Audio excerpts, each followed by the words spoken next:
shot! What a punch from Opetaia! If you haven't already, please subscribe to my channel and enjoy the show. What's up, fight fans?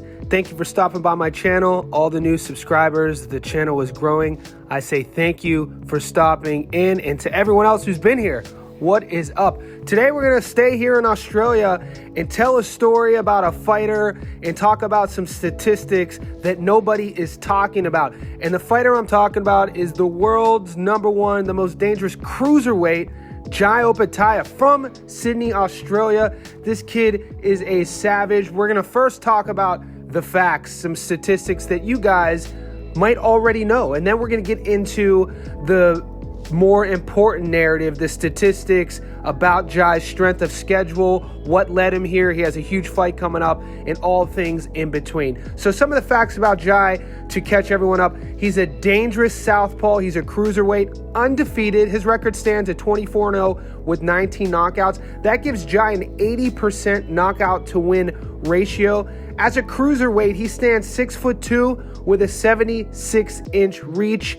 Being a southpaw, it makes him ultra deadly. He's born and raised in Sydney, Australia, and this coming May 18th in Riyadh, he's facing Maris Briedis as a rematch. They already fought once, which I'll get into, and this fight in May is going to be for the IBF Cruiserweight World title. So the video today, guys, I want to talk about his path leading up to this fight in May, specifically his last 10 fights. We always talk about a fighter is only as good as his last fight, and these last 10, we're going to add up all of his opponents, starting with Peskowski, leading all the way up to Zorro. And what we've done here is we've taken all of his opponents' wins and losses going into the fight with Jai, and we've created a calculation, and then we've added all that up, and now we've given Jai his strength of schedule. Basically, how strong is his resume. Those fights that we're talking about, we started off with Peskowski. I just want to let you guys know, the way we've added these numbers is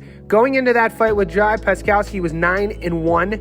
After the fight, he got knocked out in the second. He's now 9-2. Just so everyone knows, the data correlates on fight night. We always talk about a fighter's career, how they come up through the ranks. You see this all the time with fighters. Early on in their career, they're going to be taking on, I don't want to say lesser opponents, but opponents who are matched up more similarly to where they are in their own career. If they fought 3 times, they're not going to fight a guy who has 40 fights, that sort of thing. So with Opetaia, his last 10 include Peskowski, who was 9-1, Pegararo, who was 11-3, Iota, who was 6-3, Charlampus, who was 18-2, Flanagan, who was 24-7, Callagher, who was 13-1, Russell, who was 7-2, Briedis, the first time, was 28-1, Thompson 15-0, Zorro 17-0.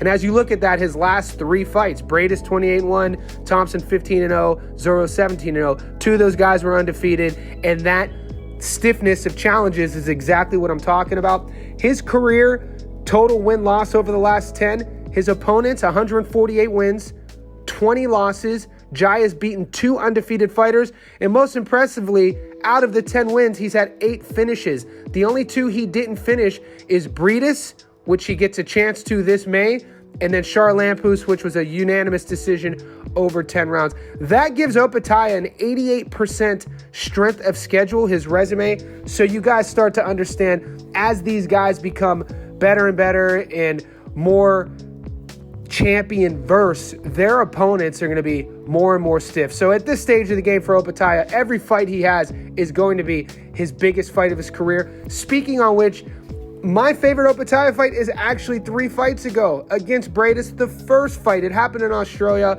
and it's going to be awesome this coming May to see that rematch with everything on the line. The reason why I like this fight of all of his fights, the first Breeders' fight, is because you got to see a kid tested. You got to see the southpaw come out a little bit slow, start pouring it on, win a lot of early rounds, but then face adversity. You started seeing a seasoned veteran in Breidis overcome some of those early rounds and started winning some of the mid to later rounds and really let Opetaia know that he was in a dogfight. And this is my favorite thing about boxing, and it's my favorite aspect about boxers, the guys I cheer for, are you able to take one?